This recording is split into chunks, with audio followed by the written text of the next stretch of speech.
Assalamualaikum warahmatullahi wabarakatuh.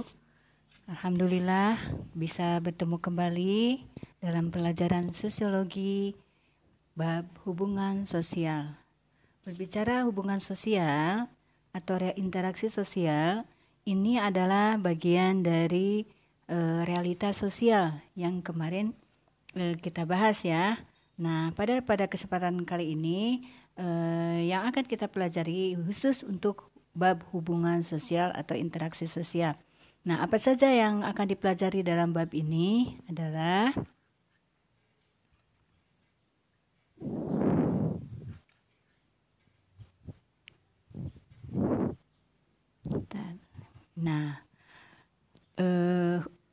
apa itu hubungan sosial? Hubungan sosial adalah interaksi dan komunikasi yang dilakukan oleh individu atau kelompok dengan tujuan tertentu, ya.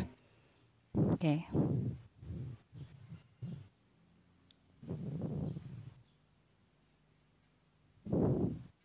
Sebentar.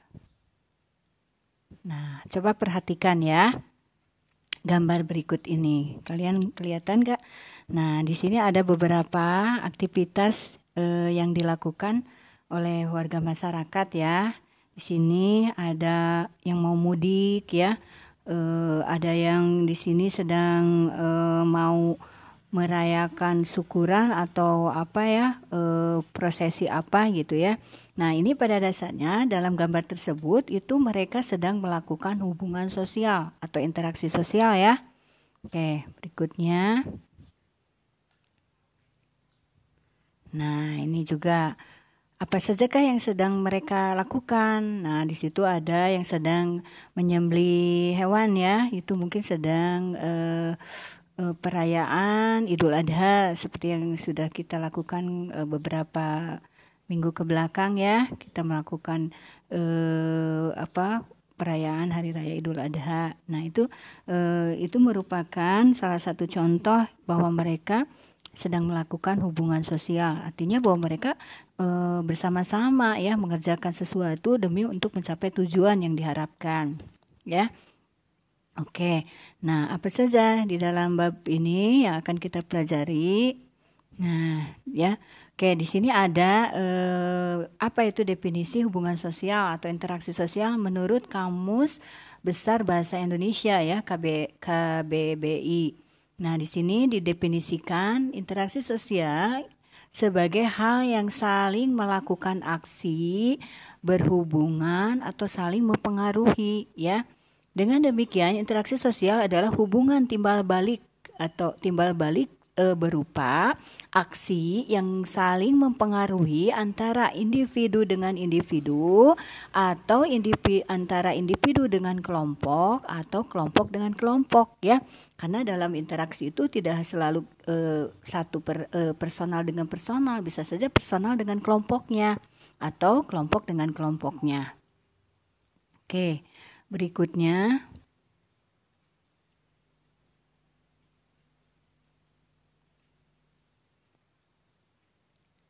Oke.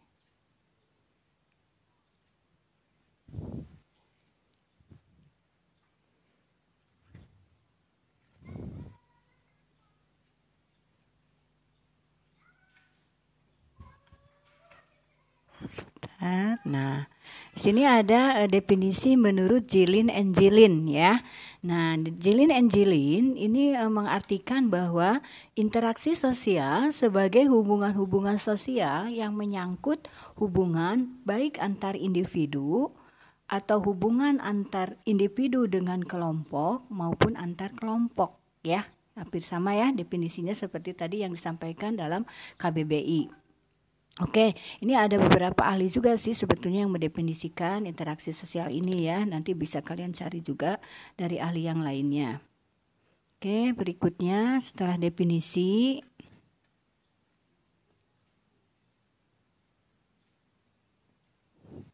Oke. Nah, menurut Charles Pellomis, di sini dia memberikan ciri-ciri dari sebuah interaksi atau hubungan sosial itu. Yang pertama, jumlah pelakunya 2 orang atau lebih. Tentunya pasti ya, kalau 1 orang berarti dia tidak melakukan hubungan. Tapi di sini minimal ada 2 orang, maka itu sudah dikatakan sebagai suatu hubungan atau interaksi. Yang kedua, adanya komunikasi antar pelaku dengan menggunakan simbol atau lambang-lambang tertentu. Misalnya, komunikasi ini bisa dengan menggunakan suara yang langsung disampaikan, atau mungkin bagi orang yang mengalami ketidaksempurnaan di dalam berbicara atau tunawicara, mungkin dia bisa menggunakan lambang-lambang ya, dengan menggunakan isyarat. Oke, begitu.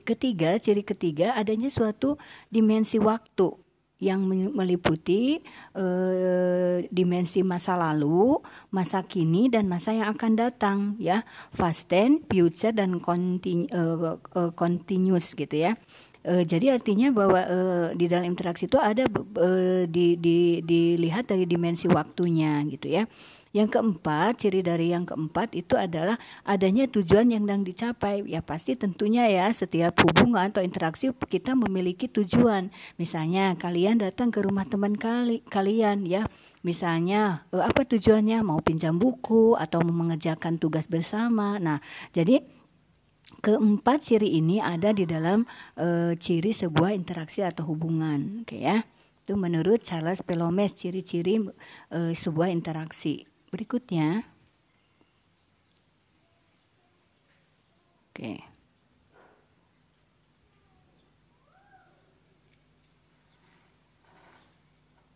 Nah, syarat hubungan sosial atau syarat dari sebuah interaksi sosial ini ada 2 ya. Syaratnya itu ada 2. Oke, sebentar.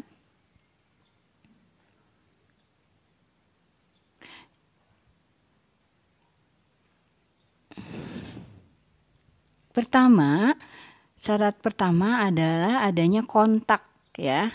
Sebentar. Kok susah. Kontak sosial.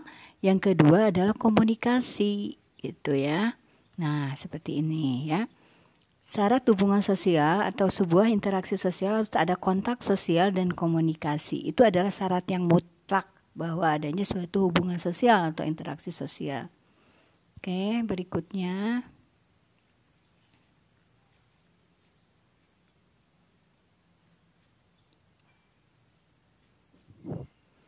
Susah.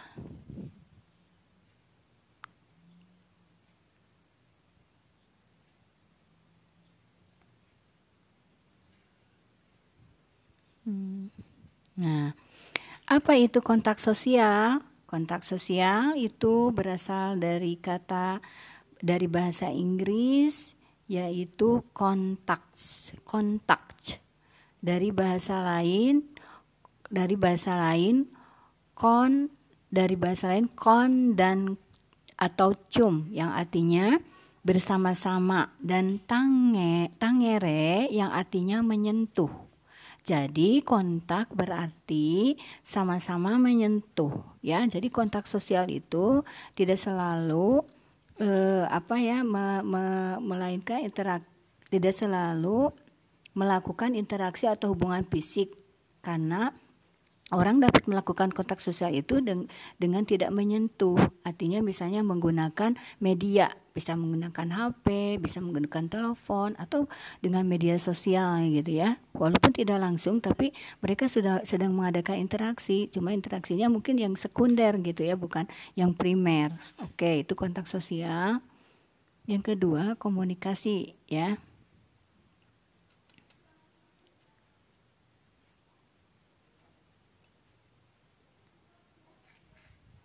Oke. Nah, komunikasi adalah suatu proses penyampaian informasi dari satu pihak kepada pihak yang lain dalam rangka mencapai tujuan bersama ya. Nah, jadi ada 2 syarat yang harus kalian ingat, yaitu syarat pertama adalah kontak sosial, yang kedua adalah komunikasi ya. Oke, berikutnya setelah syarat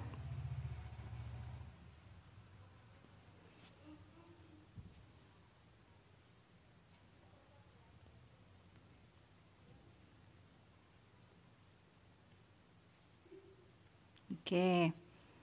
Nah, di sini ada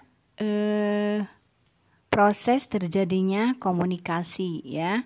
Bahwa setiap komunikasi terjadi melalui tahap-tahap seperti berikut ini ya.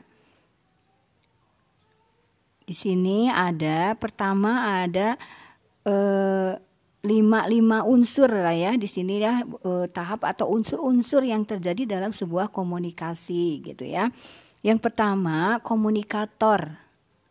Apa itu komunikator?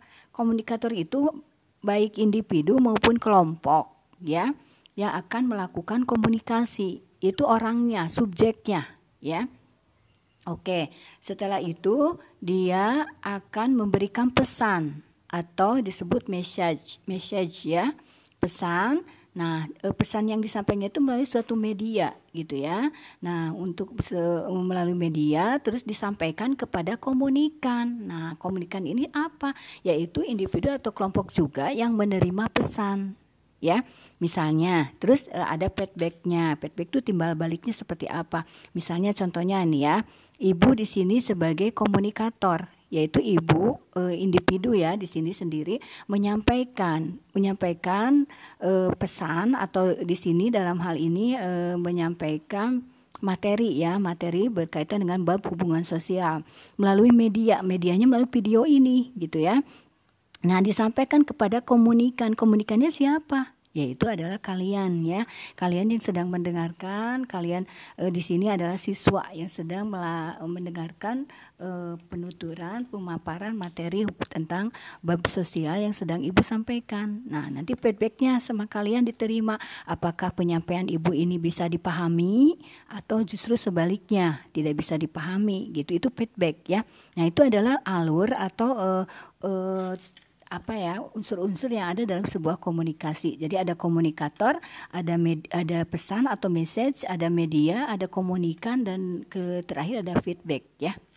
Oke, berikutnya setelah syarat dari sebuah hubungan sosial atau interaksi,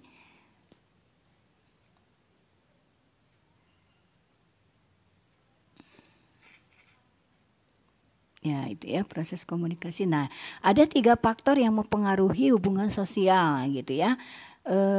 Ada bukan 3 faktor, ini faktor-faktor yang mempengaruhi hubungan sosial. Nah, apa saja? Di sini ada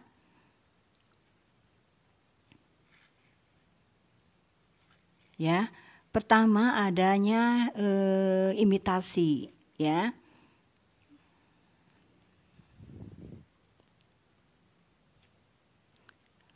Nah, ini ya. Adanya imitasi. Terus kedua adanya dari imitasi muncul identifikasi ya. Terus dari identifikasi nanti ada empati. Setelah empati ada simpati.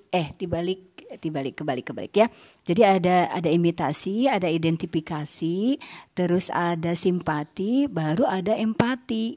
Terus berikutnya sugesti, dan terakhir adalah adanya motivasi gitu ya. Nah, itulah faktor-faktor yang mempengaruhi adanya sebuah hubungan sosial atau interaksi sosial ya. Jadi ada ini ya, ada 6 ya tadi ya. Yaitu adanya imitasi, identifikasi, simpati, empati, dan sugesti, dan terakhir adalah motivasi gitu ya. Nah, ini ini susah ya. Nah,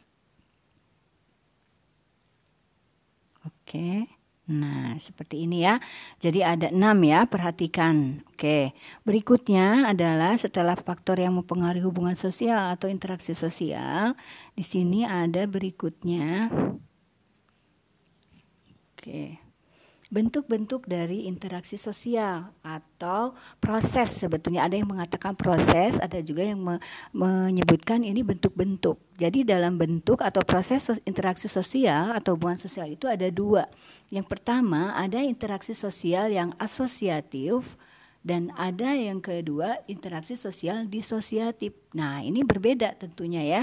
Berbeda karena yang interaksi sosial asosiatif ini lebih kepada hubungan sosial yang positif. Apa artinya positif? Artinya di sini menimbulkan hal-hal, hubungannya itu menimbulkan sesuatu yang menyatukan gitu ya, yang membuat hubungan sosial itu semakin membaik. Hubungan sosial itu ke arah sesuatu yang baik atau positif. Misalnya di sini ada kerjasama, ada akomodasi, ada asimilasi, ada akulturasi ya. Nah semua itu adalah proses-proses interaksi yang positif. Makanya disebut interaksi sosial yang asosiatif. Namun sebaliknya, apabila hubungan sosial atau interaksi sosial itu yang sifatnya negatif atau yang lebih kepada perpecahan, yang mengarah kepada suatu konflik ya, itu disebut dengan interaksi sosial atau hubungan sosial yang disosiatif ya. Oke, apa saja proses interaksi atau hubungan sosial yang disosiatif ini?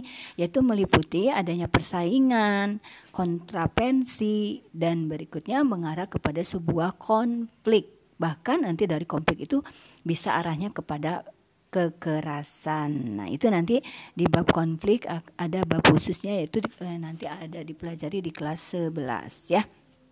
Oke, nah itu sudah ke bentuk-bentuk atau proses terjadinya sebuah interaksi sosial ya. Oke. Nah, di sini lebih diperjelas lagi apa itu bentuk interaksi asosiatif yang meliputi adanya asimilasi, adanya kerjasama, adanya akomodasi, adanya akulturasi ya, itu lebih jelas. Silakan kalian baca lebih jelas lagi ya. Oke, berikutnya bentuk interaksi yang disosiatif atau yang negatif tadi ya, yang mengarah kepada perpecahan, ada kontroversi. Apa itu kontroversi? Kontroversi itu adalah proses sosial yang berada di antara persaingan dan pertentangan ya, kontroversi. Misalnya kalian pernah dengar ya, kontroversi misalnya si A dan si B gitu ya, segolongan A dengan segolongan B gitu ya. Terus berikutnya ada persaingan atau kompetisi. Nah, persaingan atau kompetisi ini adalah proses di mana individu saling bersaing untuk mencari keuntungan dalam bidang kehidupan dengan cara menarik perhatian publik tanpa menggunakan ancaman atau cara kekerasan. Nah, ini mungkin lebih kepada mungkin persaingan sehat gitu ya.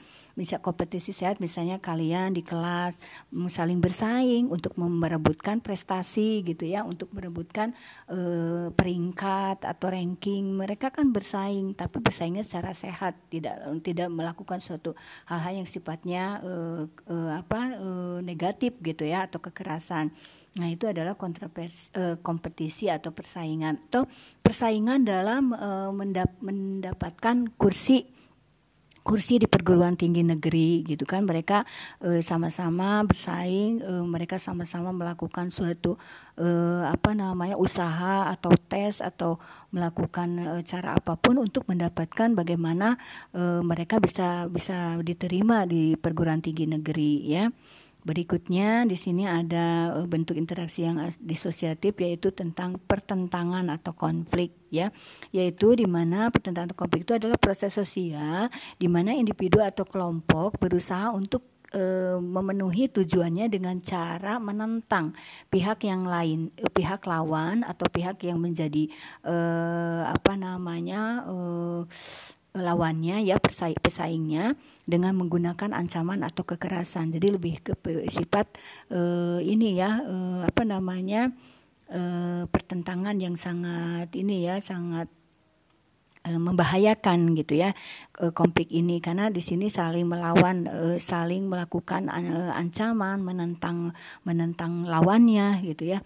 Nah, ini misalnya banyak contohnya konflik-konflik yang terjadi, baik konflik agama maupun konflik ras atau suku, atau konflik ini juga konflik agama. Banyak sekali di masyarakat terjadi konflik ini ya. Nah, itu makanya konflik itu menjadi bagian dari sebuah interaksi yang sifatnya negatif atau disosiatif ya. Oke, itu saja untuk bentuk-bentuk atau proses dari sebuah interaksi sosial atau hubungan sosial.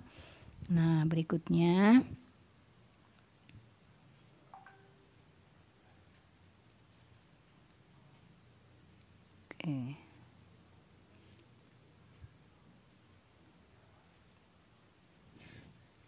Berikutnya di sini kalian ada tugas ya. Nah, tugasnya itu